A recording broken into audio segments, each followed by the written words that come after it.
The office chair. To set up a workstation chair correctly, I'm going to need an assistant. So, where's Peter? Hello. Here we go.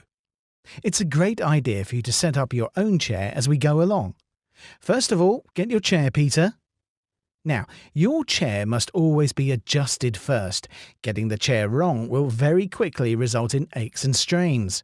This is because it has the biggest impact on our posture and so is the most important part of the workstation to get right.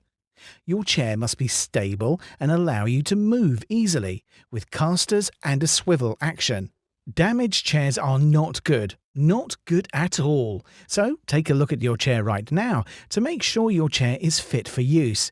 If it's damaged, tell your line manager. Your chair must have adjustable height, backrest and tilt, have a 5-footed base with casters and a swivel seat in order to allow you to use DSE correctly. Now, for the first adjustment. Get ready, Peter. Adjust the height of your chair so when you put your fingers on the middle row of the keyboard, your forearms remain horizontal. Not quite there, Peter. I think you need to increase your chair's height a little. Excellent. Is your chair adjusted correctly? Great stuff.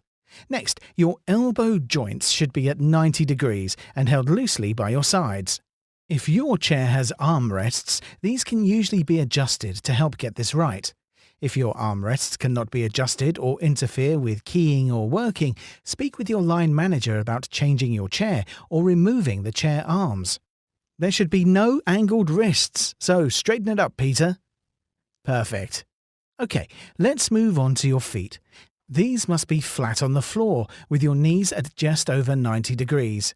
You should also have a small gap about the size of a clenched fist between the back of your knee and the front of the chair seat. Avoid the temptation to cross your feet or leave them dangling above the floor, as this will place additional stresses on your thighs and lower back. Similarly, don't rest your feet on the base of the chair, as over time you may begin to restrict the circulation to your lower legs. A sign this is happening is the onset of pins and needles as well as numbness. Peter, what's going on here? Are you sitting comfortably? No, it looks as though all that adjusting has left Peter dangling. Don't worry, Peter. What you need when your feet don't touch the floor is a footrest. The footrest needs to be adjustable in height and large enough to vary the position of the feet. So, if you can't get your feet on the floor after adjusting the chair like Peter, you'll need a footrest to get comfortable.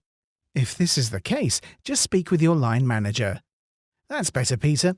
The footrest will ensure that there is less pressure on the bottom of your thighs or lower back. Good stuff. We're getting there now. Finally, let's look at the chair's backrest.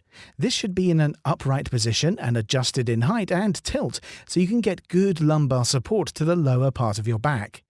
Your spine should follow the contours of the backrest in a gentle S shape, and your shoulders should be back. Try not to slouch now. Position your chair close to your desk to help maintain your posture. As you use your computer, don't forget to take regular breaks. This means actually getting up out of your seat from time to time. We're not really designed to be sitting down all day long.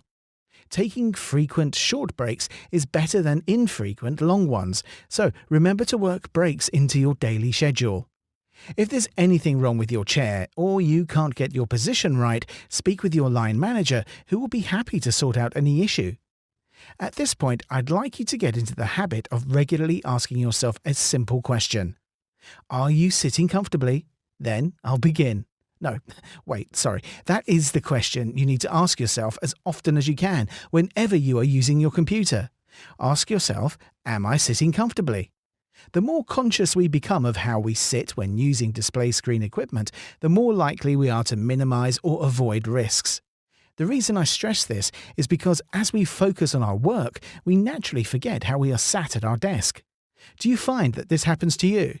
Do you begin to slouch or forget to use the correct posture? Well, most people do from time to time, and we need to aim to break this habit.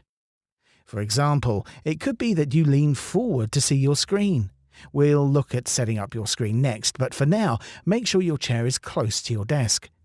Remember, it's easier, safer, and less painful to adjust the position of our office furniture rather than have a chiropractor have to adjust the position of your muscles and bones down the line. Take a moment right now to make sure your chair is set up correctly.